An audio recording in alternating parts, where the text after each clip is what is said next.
Is it a Frostpunky city-building population management simulator? Is it a Homeworld-esque horror sci-fi space opera? In the end, whatever it is doesn't matter, because IXION adds up to one of the best and hardest games I have played this entire year. You are the administrator, tasked by a mysterious and probably nefarious faction of the rapidly dying Earth to lead an interstellar space station, the Tycoon, to a new habitable planet. And yes, this is the plot of Interstellar. Much as was the case for Old Man McConaughey, things do not go as planned, and after a catastrophic near-species-destroying development, you find yourself all but alone in the vast recess of space. Well, not completely alone. The Tycoon does support a small contingent of quirky NPCs and a GLaDOS-esque supercomputer, all of whom will occasionally interrupt the disaster that is your life to deliver some high-quality, if restrained, voice acting. I'm Henri Bargeville, writer, philosopher, lobbyist, but most of all member of the Mounted Council. I personally gobbled up IXION's grim sci-fi plot, but felt indifferent to its cast of infrequently used characters. Wish they were around more often, really, because when they are, they deliver fun, futuristic technobabble that goes a long way to fleshing out this game's world.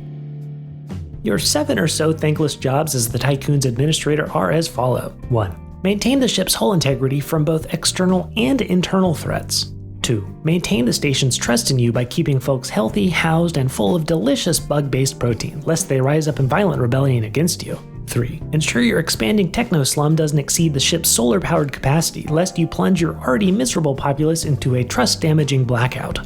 4. Use a nifty probe scanner to survey the solar system for resources of all sort. Then send mining and transport ships to gather everything from iron you can refine into metal alloys for new buildings, to cryogenic survivor pods you can then thaw and assimilate into your rapidly dwindling workforce.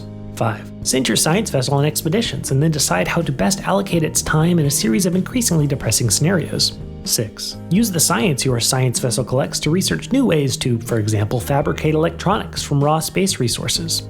Finally, 7. Do it all again. The Tycoon has 6 sectors you can unlock during the course of your playthrough, though maintaining even 2 is no small feat. I was amazed by the level of depth and nuance pumped into IXION's management mechanics, and yet the stellar, get it, UI makes navigating not 1, not 2, but 3 levels of station management a complete breeze. That said, I have concerns with IXION's balancing, as things go from stupid easy to almost impossible in what feels like an instant, and when things start to spiral, there's almost no salvaging the situation, meaning you'll occasionally need to backtrack maybe hours at a time to figure out where things went wrong. This adds artificial depth to IXION, which is made longer by occasionally arbitrary objectives, like finding 500 cryogenic pods, for example, so I wouldn't call it a steal or a scam at $35. Finally, a few words on style.